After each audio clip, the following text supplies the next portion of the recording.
This video is designed to help you solve equations that contain roots or radicals in them. So we'll take a look at a variety of these, probably getting harder as we go, with ideas as to what steps we need to take to solve them moving along.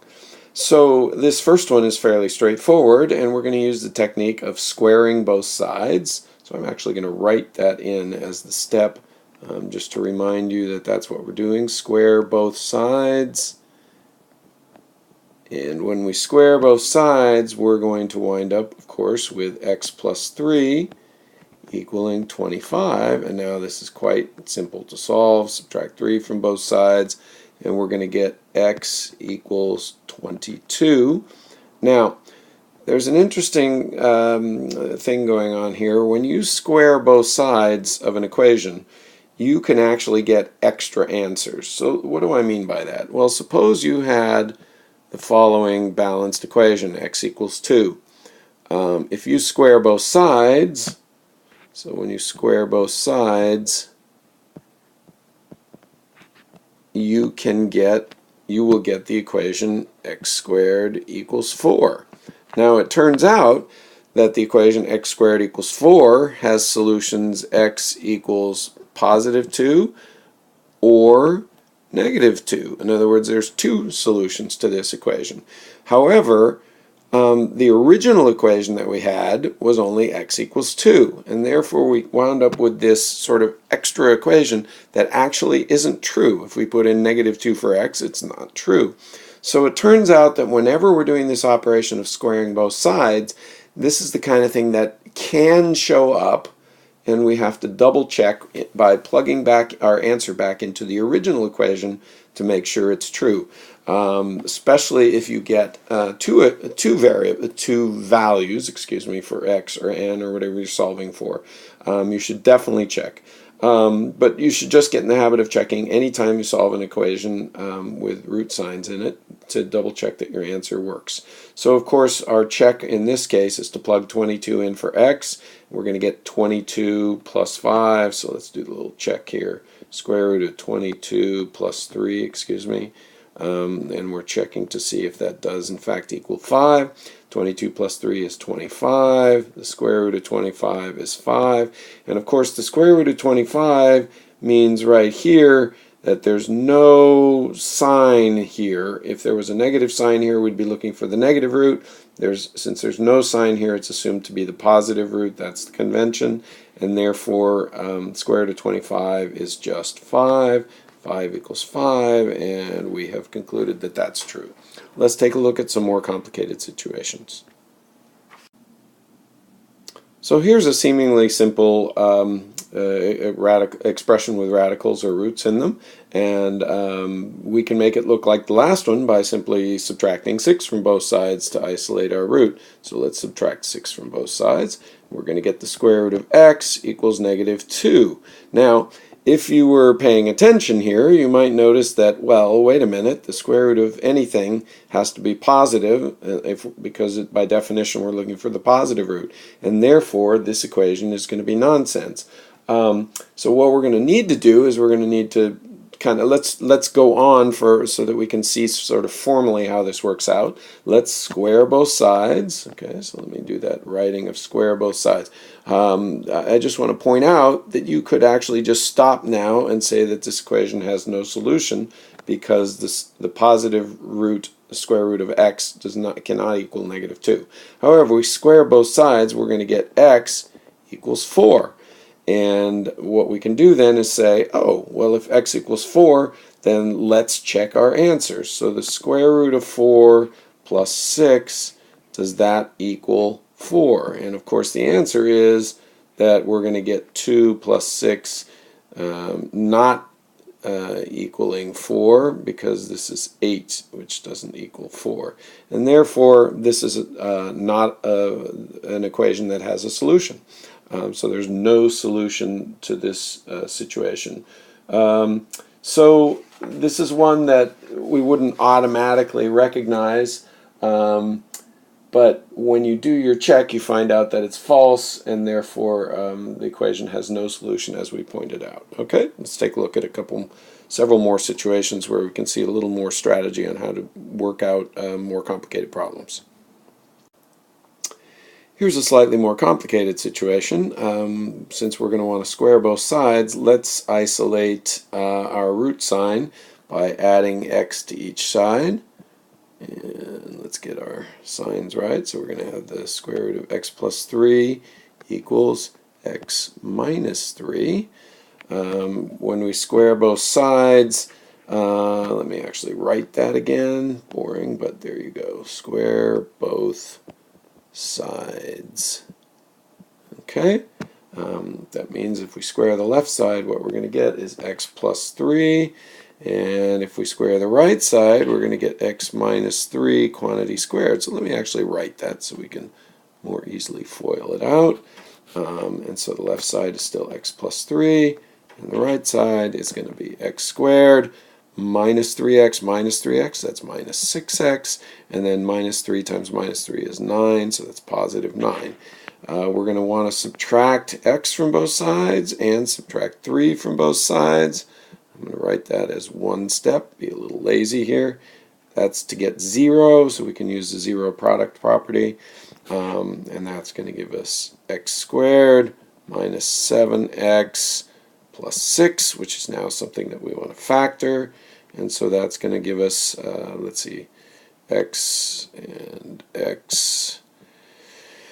And both are going to be minus, and it must be 6 and 1 then to give us 7. And so what we found is that x equals 6 or x equals 1, and those are solutions to this quadratic factored equation. But as you'll recall from the first slide, what I've suggested, or what I've heavily recommended, is that you check your answers. So let's do a little bit of a check here. If we plug in 6 into the original equation for x, we're going to get the square root of 6 plus 3 minus 6. Sorry, that's not very well written. Let's try that again. Minus 6 equals question mark negative 3. Let's see what we get here. Square root of 6 plus 3 is square root of 9, which is 3. 3 minus 6 equals negative 3, so negative 3 equals negative 3. So that one's true. Let's try plugging in 1. So what we're going to get is the square root of 1 plus 3 minus 1 equals question mark negative 3. And what we're going to get is the square root of 1 plus 3, which is the square root of 4, so that's 2. 2 minus 1, question mark, does that equal negative 3? And the answer is, of course, 1 does not equal negative 3. So the solution to this problem, okay, is x equals 6, as we have confirmed that x equals 1 does not work. Let's try one more. Where we see a method where we have to square both sides twice. So here's an example where we have two different things under square root signs, which means if we square both sides right now, we're still going to have some square root signs on at least one of the sides. So let's see what happens if we square both sides. Let's just go ahead and do that. Square both sides. And when we do that, what we're going to get is x minus 4 on the left, obviously, and we're going to get square root of x minus 2 times the square root of x minus 2. Now, of course, that's going to leave us with a root. Let's go ahead and do this and see if we can kind of swing things around to get us in good shape after that. So square root of x times square root of x is simply x. Minus 2 root x minus another 2 root x, so that's minus 4 root x, and then we're going to get minus 2 times minus 2, which is plus 4. So obviously we still have a root sign, but if we just get everything to the left side, we should be in pretty good shape. So let's subtract x from both sides, and that, of course, is going to give us negative 4 equals negative 4 root x plus 4. Let's subtract 4 from both sides. Subtract 4 from both sides. Be careful with your signs. That gives us negative 8 equals negative 4 root x. At this point, I would simply divide both sides by negative 4. So that was supposed to be a divide sign. Let's divide both sides. Okay, that's just horrible. So let's divide both sides by negative 4. Divide both sides by negative 4. And that is going to give us as a result that negative 8 divided by negative 4 is 2. And so we're going to get 2 equals the square root of x. And therefore, if we square both sides, we're going to get x equals 4.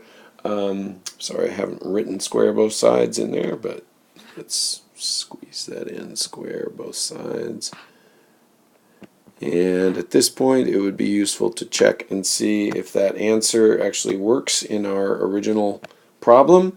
So we're going to get the square root of 4 minus 4 equals the square root of 4 minus 2. Square root of 4 minus 4 is the square root of 0, and of course the square root of 0 is just 0. And square root of 4 over here is 2, so 2 minus 2 is 0.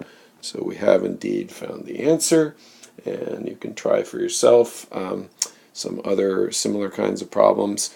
I will work one more problem very similar to this on the next slide. So here would be a good one for you to check out for yourself. If you want to pause the video and try that, go for it. But I will work the problem now. So let's square both sides. So let me actually write that again. Square both sides. And we'll see what that gives us. So on the left side, that's going to give us square root of x minus 4 times square root of x minus 4. Once again, I'll write that out so it's a little easier to see when you FOIL it out.